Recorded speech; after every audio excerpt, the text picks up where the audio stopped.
Hello भिउवार्स आङो दिनै नोंथांमोननि सिगाङाव मोनसे इन्टारभिउ भिडिअ लानानै फैदों बेनो जाहैबाय साहित्य एकाडेमि बान्था मोनगिरि सानसे समनि क'क्राझार गभर्नमेन्ट कलेजनि प्रिन्सिपाल सासे स्पिरिचुवेल लिडार सासे थुनलाइगिरि लिरगिरि सांग्रां समाज सिबियारि बिथाङानो जाहैबाय सुरत नार्जारी सार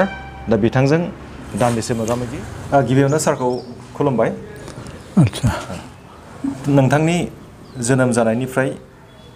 जोनोम अक्ट' जोनोम जायगा बेखौ जोंनो फोरमायोब्ला गोजोननाय मोनगौमोन आंनि जोनोम जानायाथ' क'क्राझार दानि क'क्राझार जिल्लानि सेरफांगुरि गाव पन्सायतनि कुमगुरि गामि बे गामियाव आं जोनोम मोनदों आफानि मुङा पाठक चन्द्र नार्जारी आरो आइनि मुङा कबारी नार्जारी 1942 नि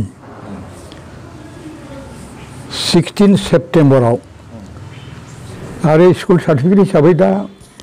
1 अक्ट'बर 1945 सारा दा माने समाजारि जुदि जोङो माबा मोनसे सारनि जोनोम सान खुंनाय बा उननि समफ्राव जोङो माखौ खुंगोन बबे मोनसे सानखौ जों आं बेखौ लानानैथ' जेबो सानफेरा बे हिसाबै आंनि गोसोआव बेफोरबायदि खोथानो सफैयाखै बे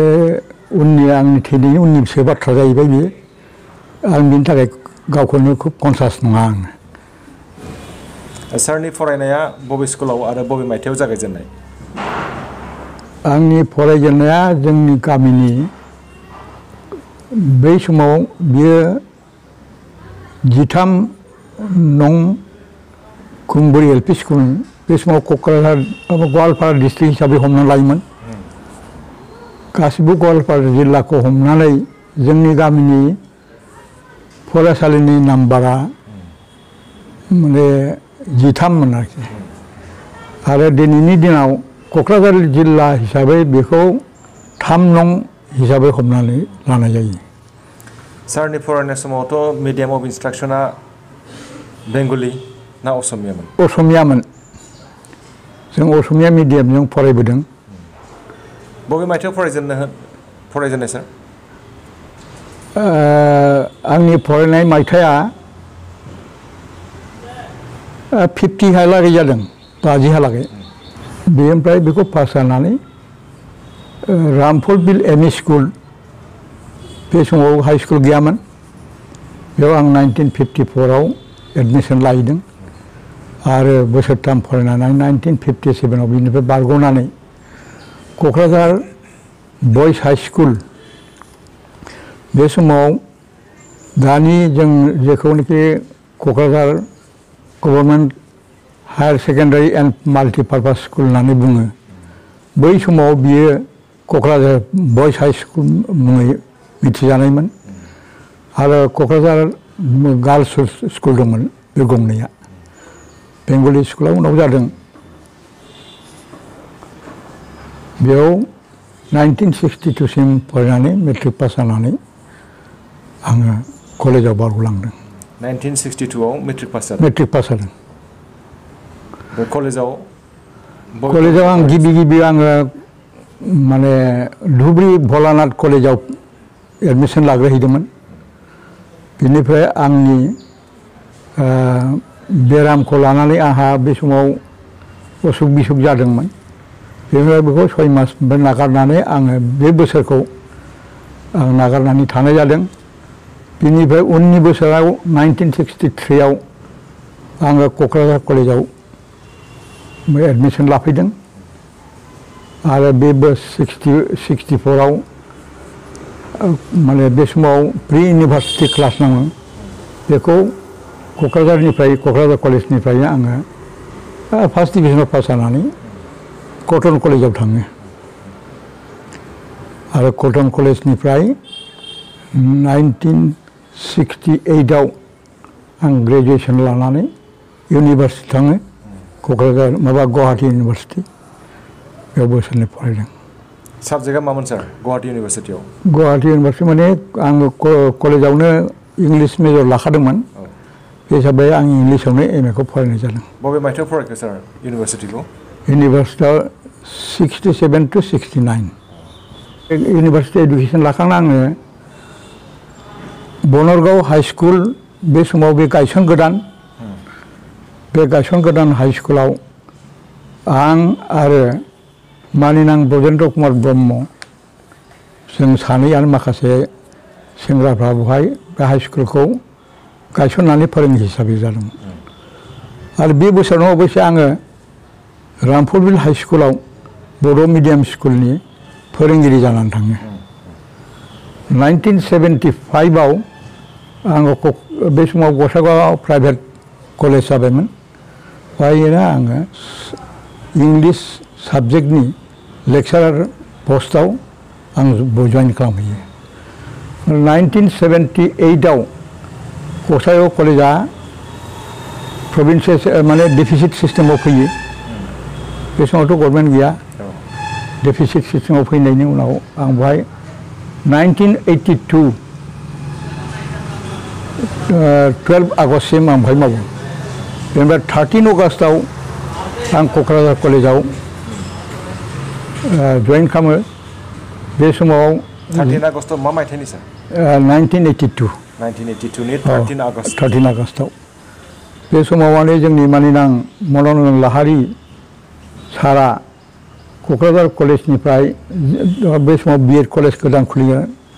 बिथाङा बेहाय प्रिन्सिपाल जानानै थांनायाव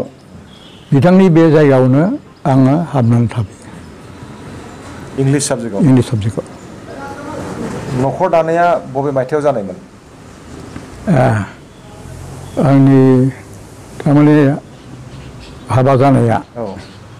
आं 1971 सारा बेयाव रोखायै मेनसन खालामदों जे सारनि बिसिनि मुंखौबो मेनसन खालामदों बेयाव मिसेस सरला नार्जारी आरो फिसाला सुशान्त नार्जारी आरो बिहामजो सरिमिस्टर नार्जारी आरो साथाम फिसालाफोर बेयाव नाम होबावदों सुब्रत नार्जारी धृतब्रत नार्जारी आरो सुकान्त नार्जारी आरो बेनिफ्राय सासे फिसौलानि नाम लिरदों बेयाव सुनन्दन नार्जारी सारा एमफिलखौ बबे मायथाइयाव लानाय सार एमफिल डिग्रिखौ आङो 1990 आव लादों जों मिथिगौ सारा सासे एकाडेमिशियानल' नङा समाजनि सासे गोख्रों समाज सिबियारि आरो लोगोसे थुनलाइगिरि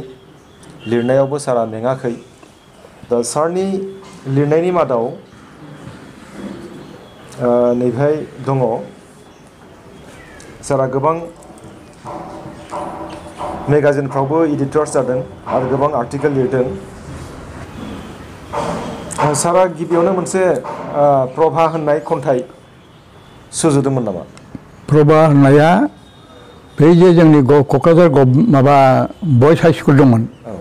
बेनि मोनसे मेगाजिनमोन बे आङो बेहाय माने बे प्रभाफा मेगाजिनमोन कनजिकिउटिभ 2 इयार्स आं बिनि एडिटर जादोंमोन इंलिश एसामिस बर' बे गासिबो दंजोबोमोन स्कुल मा मायथाइयावमोन बियो बे 1958 आरो 1958-59 बेनिफ्राय सार बड' भाषा शिक्षा बेखौबो सार एडिट खालामदों आरो दि आलारि बेहाय कन्ट्रिबिउट खालामदों आलारियाव कन्ट्रिबिउट खालामदों माने लिरनानै बेयाव दङ मेजर लिटारेरि इनफ्लुएन्सेस रबार्ट ब्राउनिं बे इनफ्लुएन्स अफ रबार्ट ब्राउनिं होननायनि खोथाया आं जि समावनाखि कटन कलेजाव फरायदोंमोन बेयाव दोंसे खन्थाइ आं लिरदोंमोन बे आंनि थैनाय सैनाय होननाय दा बेखौ जाय जोंनि फरायग्रा लोगोफोर टेकनिकआ रबार्ट ब्राउनिंनो बे हिसाबै बिनि एडिटरा आंखौ फोसावदोंमोन जे बिथाङा रबार्ट ब्राउनिंनि इनफ्लुएन्सआव खन्थाइ लिरदों होननानै आरो बे समनिफ्रायनो आंनि खन्थाइनि जा माने महर गाब बेफोरखौ रबार्ट ब्राउनिंनिनो मोनसे टेकनिक बा बिथांनि इनफ्लुएन्स दं होननानै मानसिफ्रा सानो ओमफ्राय रबीन्द्रनाथ ठाकुरनिया आं मानोना रबीन्द्रनाथ ठाकुरनि गीतांजलि जि बिजाबनि सायाव रबीन्द्रनाथ ठाकुरा नबेल प्राइज मोनदोंमोन बे बिजाबखौ बर'आव दानस्लायनाय जादों आरो बेखौ बे ट्रेन्सलेशन वार्कनि सायाव साहित्य एकाडेमिया बेखौ बान्था होदों। आदसा बेखौ 2014 मायथाइयाव मोनदों। औ सारनि नैबे माखासे थुनलाइयारि हाबाफारियाव कन्ट्रिबिउसन होनाया ओरैबायदि जे आंनि थैनाय सैनाय कालेक्शन अफ पएम्स बड' साहित्य सभा एवार्डेड रांसार बान्था इन द इयार 2004 आरो 2 नम्बर दं जिउनि अलंबार devotional poem from which many devotional songs are recorded in the audio cassette by the reputed singers आरो 3थियाव दङ सानदो बावदिया बे जाहैबाय मोनसे playwright on the background of the myth prevalent among the Bodo society prescribed as textbook in the university curriculum for PG classes आरो बेनिफ्राय एसे सिगाङाव बुंनाय बायदि सारा Geetanjali Bodo translated from Bengali by Bisho Kabi Rabindranath Tagore आरो बेनिफ्राय जिउ खौरां आंनि नङा नोंनि A Stream of Consciousness नभेल आरो बेनिफ्राय सारा बड' इंलिश हिन्दी डिक्सनारिनि सासे एडिटर बेखौ बड' थुनलाइ आफादा फोसावदों आरो बेनिफ्राय many ट्रेन्सलेशन works on the scriptures of yoga Purushottam Shri Shri Thakur Anukul Chandra द फाउंडर अफ सत्संग स' सारनि जि थुनलाइ बिथिङाव आखाइ होनाय बियो जोबोरैनो गुवार दा सारा बे थुनलाइयाव आखाइ होनायखौ बबेनिफ्राय आरो माब्ला थुलुंगा मोनजेननायमोन? आदसा बेखौ रायखांनांगौब्ला आङो आंनि बिदा देरसिन दा सोरगोयारि जाबाय थानेस्वर नार्जारि बिथाङा कटन कलेजाव फरायदोंमोन बे कटन कलेजाव फरायनाय समाव बिथाङा रामधेनु होननाय मोनसे असमिया मेगाजिन बेखौ लाबाय थायोमोन आरो बिथाङा बेखौ न'आव लाबोनायाव लाबोयो अब्ला बेफोरखौ आं फरायनानै आंनि गोसो सिङाव जे थुनलाइनि जे मोनसे गोहोम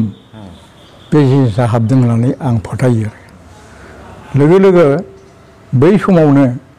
कटन कलेजनि बर' फरायसाफ्रा अखाफोर होननाय गांसे मेगाजिन बिथांमोनहा खुलिदोंमोन बिनि एडिटरा सोरगोयारि रबीन्द्रनाथ नारायण बसुमतारीमोन बेखौ फरायनानै जे बर'नि जे मोनसे गोहोम मोननाय बर' थुनलाइनि जे मोनसे बिदै बे बिदैखौ आं बेहायनो मोनजेनदों बादि सानो बिनि अनगाबो बिनि उन नङा थिग बुंनो थाङोबा एसे सिगाङावसो समानो जाहैबाय 1952आव 16 नभेम्बराव जेब्लानाखि बर' साहित्य सभा जायो बे समनिफ्राय साहित्य सभानिफ्राय जेब्ला माने आं सतिश चन्द्र बसुमतारीयाबो बड' बे लाइसिखौ बिथांमोनहा दिहुनो आरो बेफोरखौबो फरायनायनि मोनसे सुजुग मोननाय जादोंमोन बेफोरखौ फरायनानैबो बे साहित्यनि जे मोनसे माबा गोहोम बेखौ आङो गोहोम गोग्लैनाय बादि मोनदांनो मोनो आरो रायखांनो गोनां बाथ्रा आं जि स्कुलाव एमइ स्कुलाव फरायदोंमोन बै समाव मोनसे गियान दायनि सभा होननाय मोनसे सभा दङमोन बे गियान दायनि सभाया उइकलि नङाबा बाइ उइकलि नङाबा मान्थलि खेबसेना खेबसे स्टुडेन्टफोरनि फरायसाफोरा जथुमनानै माने आबृत्ति खालामनाय माबाफोर लिरनाय खन्थाइ लिरनाय ड्रामा बेफोरबायदि मोनसे माने दिन्थिनायनि थाखाय आयोजन खालामोमोन आरोखि बेयाव गथ'फोरखौ जे मोनसे मेन्टाल फेकाल्टि डेभेलप खालामनायाव स्पेशलि लिटारेरि फेकाल्टि डेभेलप खालामनायाव बे जोंखौ सहाय खालामदोंमोन। आरो बै समनि आंनि सासे मास्टार बिथांनि नामा सोरगारि मनेस्वर घोषमोन। बिथाङा जोंना गामि खाथिनि मानसिमोन आरो जोंहाजों न'खरनि मानसि बादि मोनसे सोमोन्दो दंमोन। बिथाङा गथ'फोरखौ बे थुनलाइ बिथिङाव मोनसे दीपक होननाय मोनसे मेगाजिन बे समाव गुवाहाटीनिफ्राय ओंखारोमोन गथ'फोरनि थाखाय। It was meant only for the children. बिथाङा लाबोनाय बे गोजान गोजाननि गथ'फोरजों फिसिखि खालायनाय माबानाय बेबायदि धरनि मोनसे माबा खालामोमोन आरो गथ'फोरनि लिरनाय खन्थाइ लिरनाय बेफोरखौ माबायोमोन। दा बे जिनिसखौ जोंनि गेजेराव बिथाङा लाबोनानै फरायथिनानै खिथायोमोन, राननानै होयोमोन। बहायबो जोंनि स्कुलनि जेसेबां गथ'फोर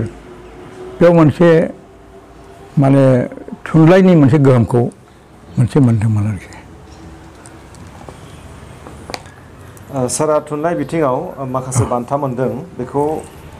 आंनिफ्राय रोखायै जों नुनो मोनदों जे 2004 मायथाइयाव बर' थुनलाइ आफादनि रांसार बान्था। आरो बिनिफ्राय 2009 मायथाइयाव तिनिसुकिया एडुकेशन ट्रास्टनिफ्राय बिके साराभात शिक्षा रत्न एवार्ड मोनदों। आरो 2014 मायथाइयावथ' गीतांजलि खन्थाइ राव सोलायनायाव